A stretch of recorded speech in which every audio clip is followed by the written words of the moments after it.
میں بسم اللہ الرحمن الرحیم کے چند ایک فضائل بیان کرتا ہوں۔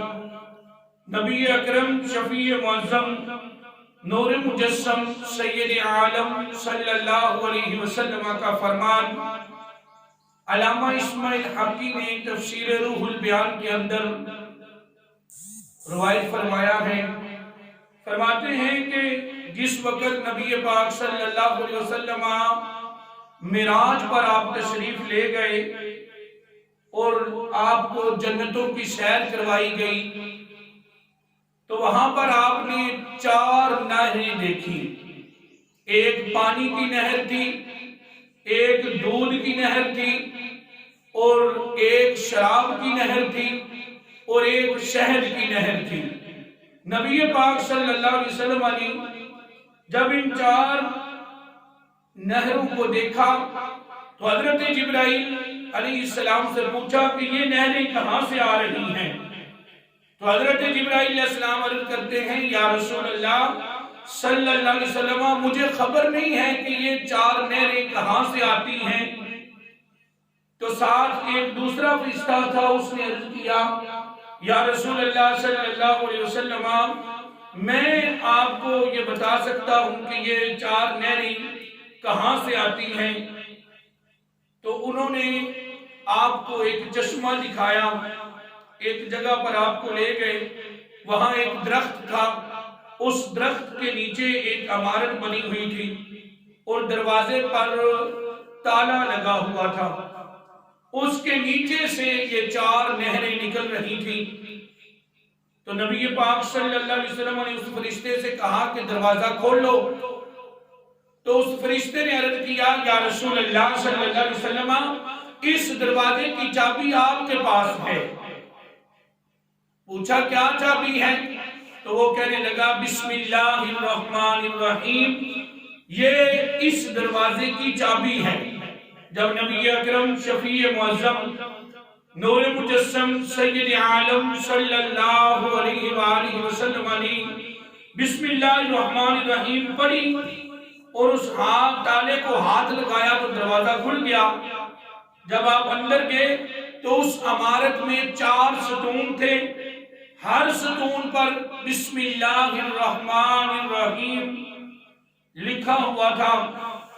بسم اللہ کے میم سے پانی کی نہر جاری تھی اور اللہ اسم جلالت کی ہاں سے دودھ کی نہر جاری تھی، اور رحمان کی میم سے شراب کی نہر جاری تھی، اور رحیم کی میم سے شہد کی نہر جاری تھی۔ اندر سے آواز آئی ہے میرے محبوب علیہ السلام آپ کی امت میں سے جو شخص بھی بسم اللہ الرحمن الرحیم پڑھے گا وہ ان 4 نہروں کا مستحق ہوگا، اللہ تعالیٰ اسے یہ 4 نہریں عطا فرمائے گا۔ تو اللہ تعالیٰ نے بسم اللہ الرحمن الرحیم کو یہ فضیلت عطا فرمائی ہے۔ تفسیر کبیر کے اندر امام فخر الدین رازی رحمہ اللہ تعالی نے ایک روایت نقل فرمائی ہے۔ فرماتے ہیں کہ فرعون نے جس وقت خدائی کا دعویٰ کیا تھا اس سے پہلے اس نے ایک عمارت تعمیر کروائی، اپنا ایک گھر بنوایا اور اس عمارت کے دروازے پر بسم اللہ الرحمن الرحیم لکھوایا۔ ابھی اس نے خدائی کا دعویٰ نہیں کیا تھا، یہ اس وقت کی بات ہے جب حضرت موسیٰ علیہ نبینا علیہ السلام نے اس کو اسلام کی تبلیغ کی اور اس نے آپ کی دعوت کو قبول نہ کیا تو موسیٰ علیہ السلام نے اس کے خلاف دعا کی، جسے ہم اردو میں بولتے ہوئے بد دعا کہتے ہیں۔ اللہ کے نبی کی کوئی دعا بھی بد نہیں ہوتی، جب ان کے بارے میں یہ لفظ بولنا ہو تو ہم بولتے ہیں اس کے خلاف دعا کی۔ تو آپ نے فرعون کے خلاف دعا کی، اللہ تبارک و تعالیٰ نے حضرت موسیٰ علیہ نبینا علیہ السلام کی طرف وحی نازل کی اور انہیں فرمایا کہ اے میرے پیارے کلیم، یہ فرعون واقعی اس قابل ہے کہ اسے ہلاک کر دیا جائے۔ لیکن اسے میں ہلاک کیوں نہیں کر رہا کہ جس محل کے اندر یہ فرعون اس وقت موجود ہے اس محل کے دروازے پر بسم اللہ الرحمن الرحیم لکھا ہوا ہے. اس بسم اللہ کی برکت سے میں اس فرعون کو ہلاک نہیں کر رہا.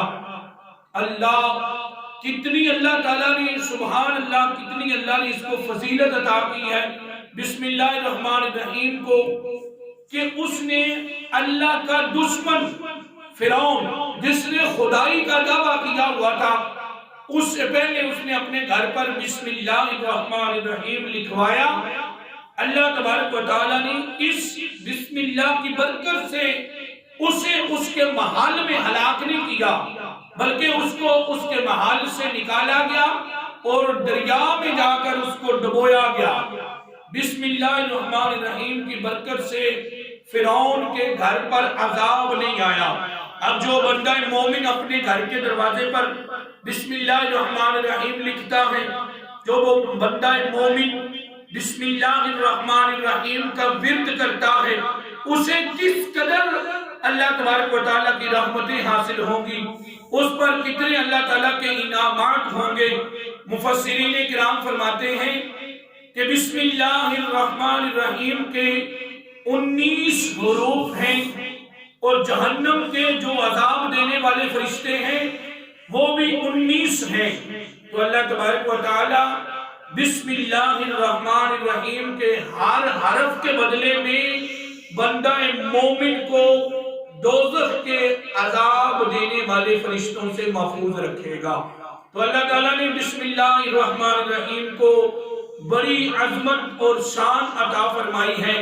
اللہ تعالیٰ ہمیں اس کے جو ہے وہ اس کی برکات اور اس کو اللہ تبارک و تعالیٰ ہمیں پڑھنے کی توفیق عطا فرمائے اور اللہ ہمیں اس سے برکتیں حاصل کرنے کی توفیق عطا فرمائے.